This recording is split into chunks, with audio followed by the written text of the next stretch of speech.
Di sebuah kerajaan megah di tengah padang pasir, hiduplah seorang raja yang terkenal suka menguji kecerdasan rakyatnya, terutama Abu Nawas.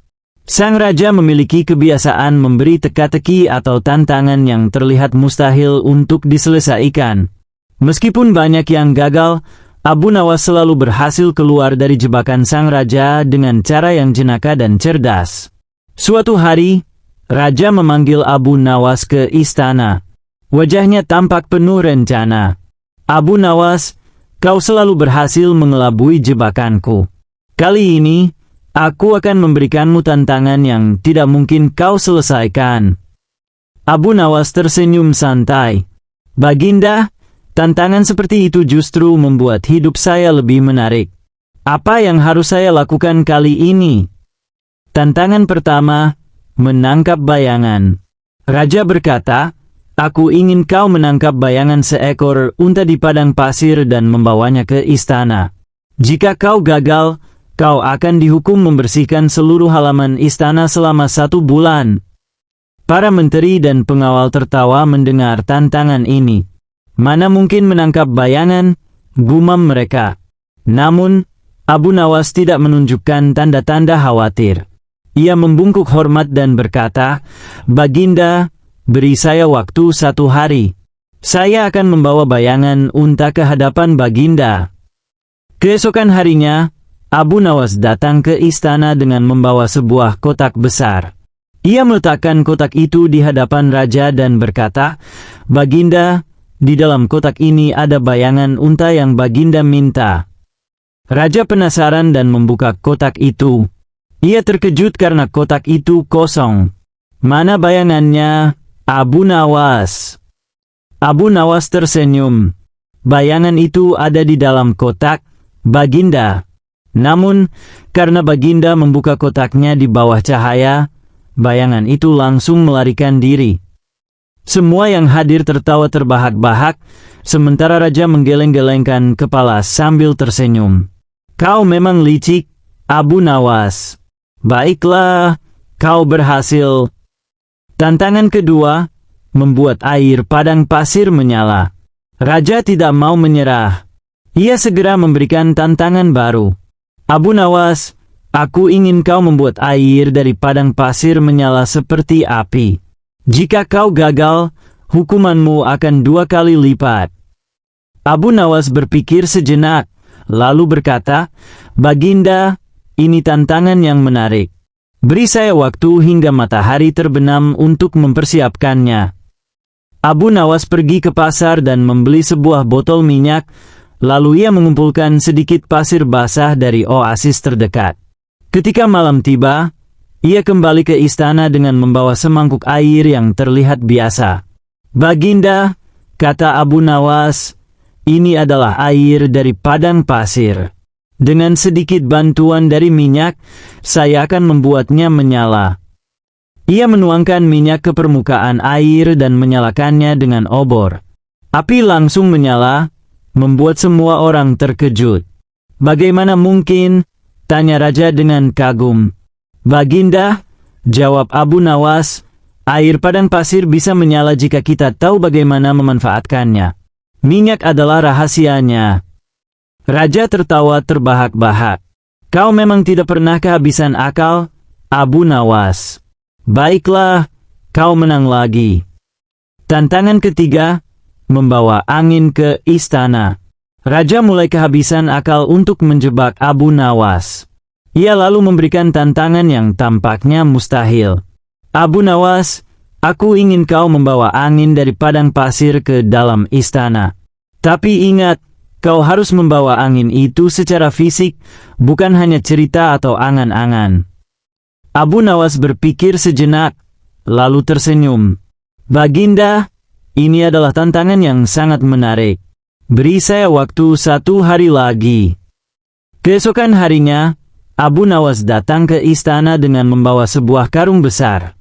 Ia berkata kepada raja, "Baginda, di dalam karung ini saya membawa angin dari padang pasir."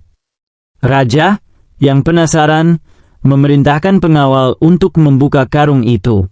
Begitu karung dibuka, angin yang terperangkap di dalamnya keluar, membuat rambut dan jubah raja berkibar. "Ini angin dari padang pasir, Baginda," kata Abu Nawas sambil tersenyum. "Saya menangkapnya dengan karung ini." Raja tertawa hingga perutnya sakit. "Abu Nawas, kau memang luar biasa. Kau selalu menemukan cara untuk menjawab tantanganku." Tantangan terakhir, menyelesaikan semua tantangan dalam 1 hari. Raja memutuskan untuk memberikan tantangan terakhir yang paling sulit. "Abu Nawas, aku ingin kau menyelesaikan 3 tugas dalam 1 hari. Pertama, bawakan aku seekor ikan segar dari padang pasir. Kedua, bawakan aku susu unta dari laut. Dan ketiga, bawakan aku cahaya matahari di malam hari." Abu Nawas mengangguk. "Baginda, tugas ini terdengar sulit, tetapi tidak ada yang mustahil. Izinkan saya mempersiapkan semuanya." Ia pergi ke pasar dan membeli seekor ikan kering, sebotol susu unta, dan sebuah cermin kecil. Ketika ia kembali ke istana, ia membawa ketiga barang itu. "Baginda," kata Abu Nawas, "ini adalah ikan segar dari padang pasir. Ikan ini berasal dari sebuah oase kecil di tengah gurun." Raja memeriksa ikan itu dan terdiam.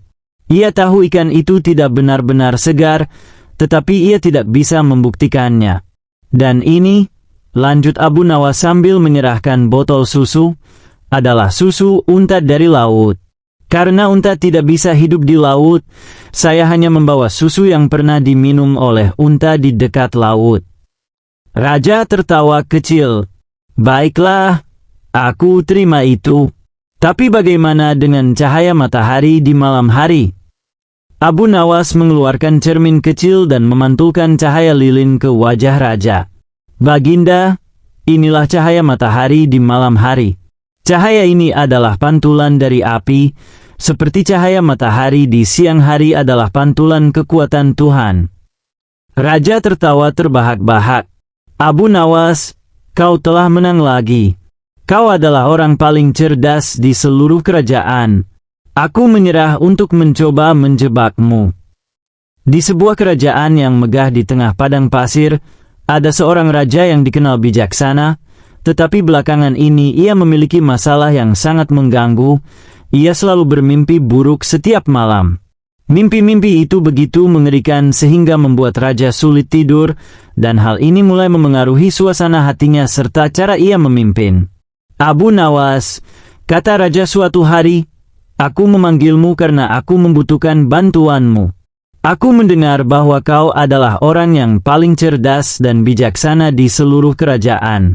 Kau harus menyelesaikan masalahku."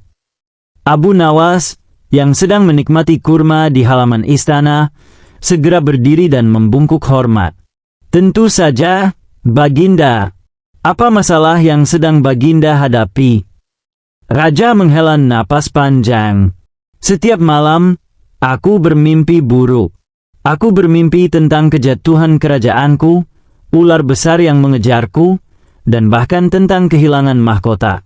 Aku tidak tahu apa arti semua ini, tetapi aku ingin mimpi buruk itu berhenti." Abu Nawas tersenyum kecil. "Masalah yang menarik, Baginda. Saya akan membantu, tetapi izinkan saya mempelajari kebiasaan Baginda terlebih dahulu." Raja mengangguk. "Baiklah, tetapi ada satu hal lagi. Sebagai gantinya, aku akan memberikanmu teka-teki setiap hari. Jika kau tidak bisa menjawab salah satu teka-teki itu, kau akan dihukum membersihkan istana selama sebulan penuh." Abu Nawas tersenyum lagi, kali ini lebih lebar. "Tentu saja, Baginda. Saya menerima tantangan itu." Hari pertama, mengamati kebiasaan raja. Hari pertama, Abu Nawas mulai mengamati kebiasaan raja. Ia melihat bahwa raja selalu makan malam yang sangat berat dengan berbagai hidangan kaya rempah dan daging. Setelah makan malam, raja langsung tidur tanpa melakukan aktivitas lain. Selain itu, kamar raja dipenuhi dengan benda-benda berkilauan seperti emas, perak, dan cermin besar yang memantulkan cahaya dari lilin. Ketika malam tiba, Raja memanggil Abu Nawas dan memberikan teka-teki pertamanya. Abu Nawas, jika kau begitu cerdas, katakan padaku, apa yang paling berharga di dunia tetapi tidak bisa dilihat, disentuh, atau dijual? Abu Nawas berpikir sejenak, lalu menjawab, Baginda, yang paling berharga di dunia adalah waktu. Waktu tidak bisa dilihat, disentuh, atau dijual, tetapi nilainya tak ternilai. Raja tersenyum puas. Jawabanmu benar. Sekarang, tidurlah. Aku ingin melihat apa yang akan kau lakukan besok. Hari kedua, perubahan di kamar raja. Keesokan harinya, Abu Nawas mulai melakukan perubahan kecil di kamar raja. Ia meminta pelayan istana untuk mengganti makanan malam raja dengan sup ringan dan buah-buahan. Ia juga meminta lilin-lilin besar di kamar raja diganti dengan lilin kecil dan cermin-cermin ditutupi dengan kain gelap. Malam itu, raja kembali memberikan teka-teki. Abu Nawas, apa yang lebih ringan dari bulu tetapi bisa membuat orang merasa berat? Abu Nawas tertawa kecil. Baginda, jawabannya adalah hati yang penuh beban. Ketika seseorang merasa bersalah atau khawatir, hatinya terasa berat meskipun tidak memiliki bobot fisik.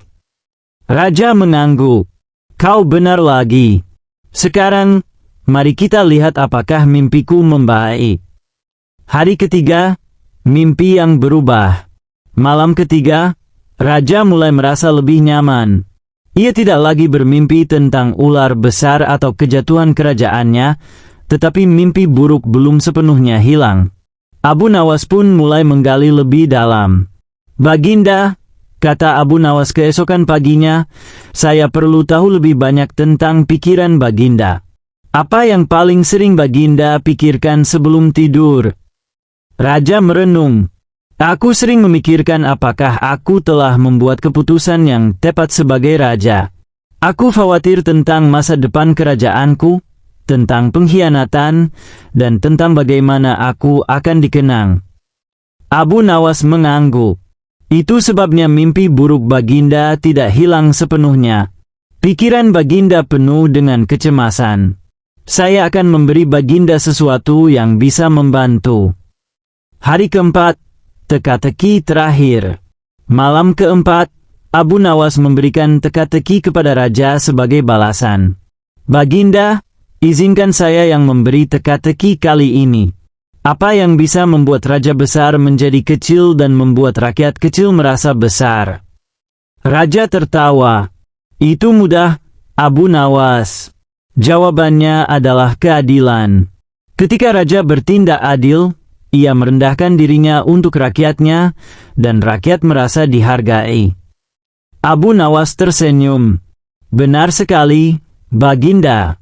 Sekarang, tidurlah dengan tenang. Saya telah menyelesaikan tugas saya. Hari kelima, solusi Abu Nawas. Pagi itu, raja bangun dengan wajah cerah. Abu Nawas, aku tidur nyenyak tadi malam. Tidak ada mimpi buruk sama sekali. Apa yang kau lakukan? Abu Nawas menjelaskan. Baginda, mimpi buruk Baginda berasal dari kebiasaan dan pikiran Baginda sendiri. Saya mengganti makanan berat Baginda dengan makanan ringan agar tubuh Baginda lebih rileks. Saya menutupi cermin di kamar Baginda karena pantulan cahaya bisa membuat pikiran gelisah. Dan saya meminta Baginda memikirkan keadilan sebelum tidur agar hati Baginda tenang. Raja tersenyum lebar. Abu Nawas, kau memang bijaksana. Kau telah menyelesaikan masalah yang bahkan tabib istana tidak bisa atasi. Sebagai hadiah, aku akan membebaskanmu dari semua hukuman, bahkan jika kau gagal menjawab teka-tekiku di masa depan. Abu Nawas membungkuk hormat. Terima kasih, Baginda. Tapi, jika Baginda tetap memberi teka-teki, saya justru akan merasa hidup saya lebih berwarna.